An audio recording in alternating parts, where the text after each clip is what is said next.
Hello, this is your girl Evelyn Sophie, and today I am super excited because I have a very controversial topic that I want to talk about, which is the energetics of money.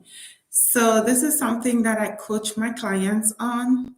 It has a lot to do with mindset, and I am going live on YouTube, and I know some people are going to be joining us soon.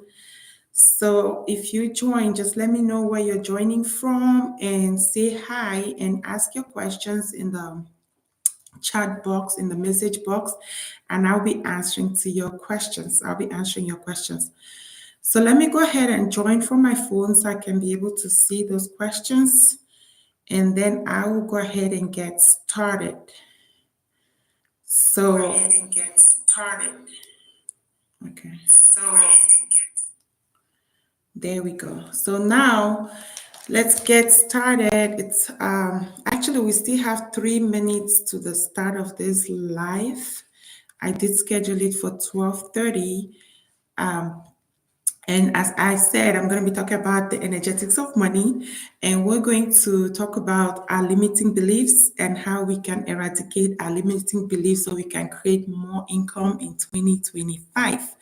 So this is being recorded in the beginning of 2025. It's January, and we are pumped up. We are fully pumped up. We're ready to go. We're ready to make this year an unforgettable year. So we got to talk about ways that we're going to do it. And for those of you who are still new to my channel, I am a life coach. I'm a realtor. I help people build wealth and keep it.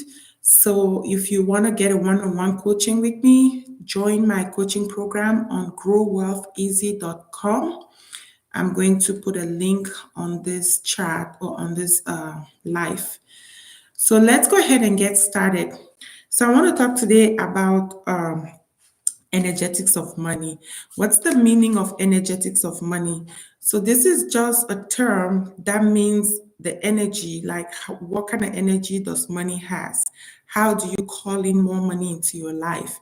Or how do you actually keep money? Because some people, they don't struggle with calling in more money or making more money. They actually struggle with keeping what they have.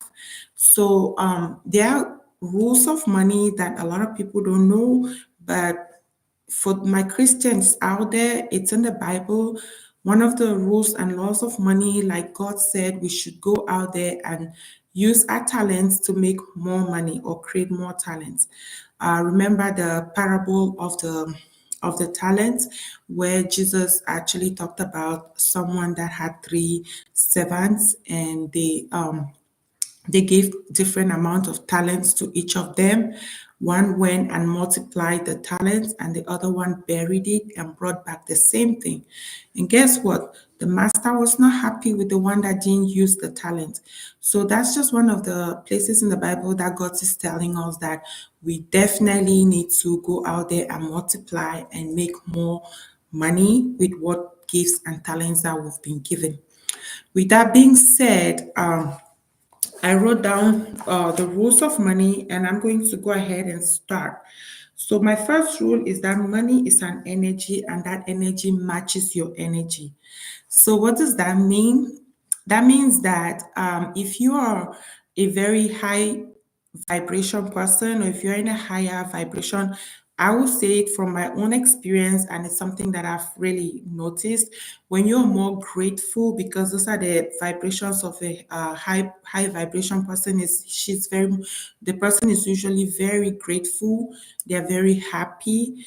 They're very excited and actually productive.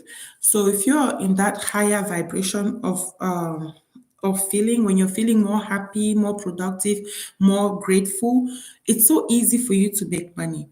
So on the other hand, if you are someone that's very sad, very depressed, complaining a lot, it's going to be much more difficult for you to make money.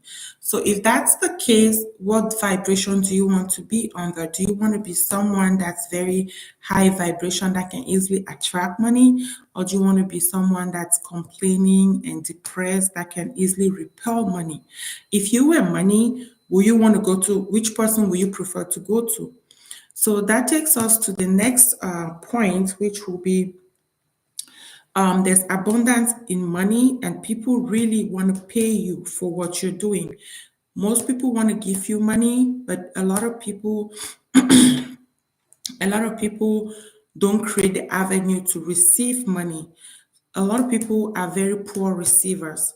So you have to learn how to be a good receiver, in the sense that maybe you want to create an avenue that you can make money. One of the most obvious one is probably having a job. When you have a job, of course, you're going to make money through your job. How about having a business? Something that people can actually reward you for what you're putting out there. Because according to the energetics of money, we get rewarded for the energy that we put out, so that we can be able to it's just a reward for whatever we've energetically put out there. So the more people you're helping, the definitely more money you probably get, or more rewards you get.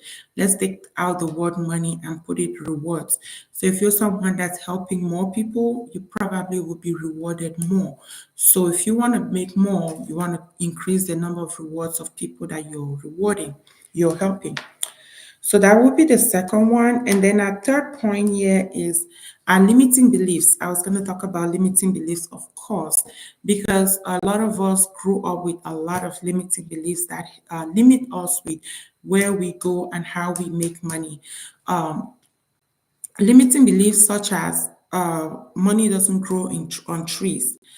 So that's obvious, of course, money doesn't grow on trees, but there's infinite supply of money. So it's even more than even the leaves on the trees. If God is the one that created money, and God is an infinite God that can do anything, of course, God definitely can create an infinite supply of money. So don't limit yourself as to how much money you can make. As I said before, money is a reward for the energy you put out there. So if you can put out more energy or serve more people, think of avenues that can increase the number of people that you're serving. That way you can get rewarded more, and it doesn't have to have a cap. You can make as much as you want to. So don't limit yourself. Like we say, we all serve a God, an unlimited God. So we are the ones that are limiting ourselves. So the the next point will be, a lot of people worry about how they're gonna get the money, where they're gonna get the money, when they can get the money. Most of the time, those are the things that stop us from actually getting the money that we need, because we are so concerned and worried about where it's coming. You want to be open minded and keep your mind open and say, I'm open for how God is going to bless me. I'm definitely used to be that person that will be so concerned about where and when my next paycheck is going to come. But I realized that even if I have a paycheck or not, I always have food on my table. I have a place to stay. Why should I be so concerned about that? Because God has a way of blessing you. So you can get your blessings anyway. So just be open and willing to receive what God has planned for you. So that will be the next point. And then another one is, don't limit yourself. That one we talked a little bit about it, but this point I want to be like, stretch your rubber band about how much you can get or how much you can keep. If you look at your bank account, most of the time we have like a set point of how much money we actually can hold in our bank account. So if you want to stretch that amount, let's say for me, it used to be 5,000 in my savings account. I gradually stretched it to 10,000. Most of the time, when I realize this concept that it depends on how much you mentally put, is the amount of money that you can keep in your bank account, I realize that you can actually stretch it to as high as you want to. All you need to know is train your brain to know which is what amount of money is red and what amount of money is green. So when I used to have 5,000 in my bank account, if my money goes down to like 3 or 4,000 or 2,000, it's automatically a red. and I start thinking of, oh, how do I get it back to 5,000? Sometimes I get 15,000, but guess what? Because my set point was 5,000, I find myself spending most of it down to 5,000 before I stop.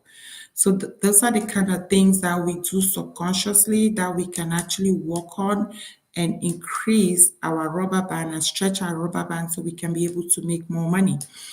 So that would be the last point. And then what else? If you have any question, if you're joining late, please feel free to ask a question on the chat. I will come back and respond to your question. If you like the video so far, please feel free to give it a thumbs up and subscribe to my channel. I'm a life coach. Go to my website, growwealtheasy.com, and subscribe to one-on-one coaching. And again, my name is Evelyn Sophie. Thank you for watching. Have a blessed day. Bye.